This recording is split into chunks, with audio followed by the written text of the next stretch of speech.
Welcome back to the Division 2. In this video I'm going to be reviewing the Warlords of New York expansion, and I'm not going to be spoiling a thing, but we're going to jump straight into my rating, and I'm going to give this a 10. I wouldn't normally be that generous, and there were teething problems with the servers, but they fixed them very quick, and the campaign and everything else related to the expansion is incredible. If you've ever been looking for a reason to play the Division 2, this expansion is that reason. I've written down a few notes of things that really stood out, and I've probably missed one or two things, but there is a whole new open world area being Lower Manhattan, set in New York, which is related back to Division 1 because that game was based in New York. There is a whole new story. You literally have an entire campaign, and is based on Aaron Keener, who is from the Division 1 as well. If you don't know much about who Aaron Keener is or anything like that, then I would highly recommend going and finding out the lore, like the background story to exactly what happens, because if you pick up this expansion and you don't know what happened in Division 1, then you're going to be a little bit confused. If you do know what happened in Division 1, you're going to be amazed. I'm not even joking, just the Keener campaign was incredible. I loved every second of it. There's a new infinite leveling system known as shade levels, and there's a new max level. It went from 30 to 40, but now we have shade levels, and not only do you continue leveling up instead of always getting field proficiency caches, you actually get to apply bonuses to your base stats. You get an extra 30 health per level, and then each of the shade levels you can apply like 0.2% weapon damage or 0.2% total armor. There are new enemies in the game. There are two new factions, the Rikers and the Cleaners from Division 1, and then there are new archetypes. For the Black Tusk, you have two new types of Warhounds, minigun and grenadier ones, and they are definitely interesting, especially to try and take down on the higher difficulties. There are new missions and activities. When I say this, I basically mean if you're playing in New York, you have their main missions that you can farm for pieces of gear and stuff and weapons.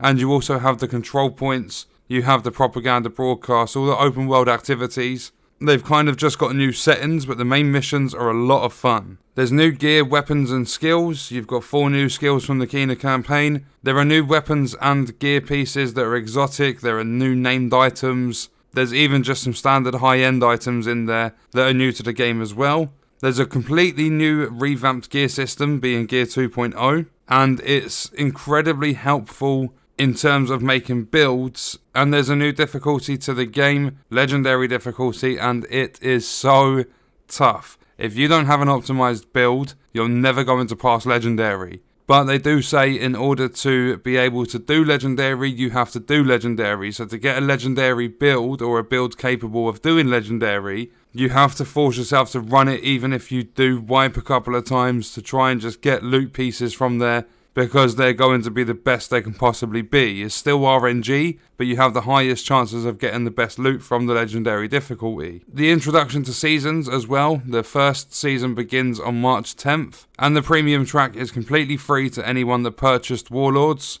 There are a lot of new items. There's going to be weekly content coming into it. With Gear 2.0, they simplified the build systems, so there's no more DTE. Instead, you will have weapon damage, and you can actually min-max builds a lot easier if you get god rolls because of the new stat library, which allows you to save stats you've extracted from items, and then you can re-roll that onto as many items as you want, but only one piece at a time, so one attribute or one talent on each piece of gear, because they've stuck to the one recal for each piece. The fact that there are actual god rolls in the game is amazing.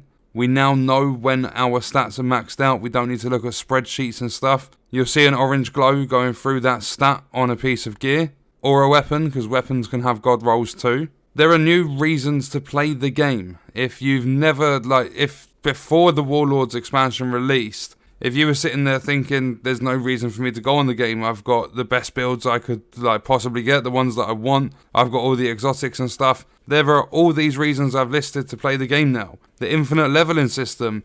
You could log on once a day, do a couple of missions and try and increase your shade level. You can go for the new exotics. You can go take down the new missions, you can push yourself to do legendary difficulty. There's a lot of reasons to play this game. And then we're going to end off my review. I don't want it to be too long because I haven't spoken about the actual campaign itself. I didn't want to spoil anything, so this review is going to be a lot shorter than it normally would. But there is now the weekly content with the seasons. Every single week there will be something new. I do believe the raid is coming April 14th. It's just a random guess. But looking at the roadmap for the seasons, April 14th is the only week there's nothing new in Season 1. But you have a new apparel event, you've got a new manhunt operation, so how you see it staged with the Kena campaign, you have a whole new one that will, I believe is over the course of every 3 weeks, it will give you a new target to go and take down. There are global events, there are leagues, which gives you 60 stages of challenges to do. There is a hell of a lot that's come with this expansion, and a lot of people are complaining that it's not free. It's only 25 quid for the amount of stuff you get. That is definitely worth it. You'll see a lot of people saying, oh, I paid £100 for the base game. It's a quarter of that price,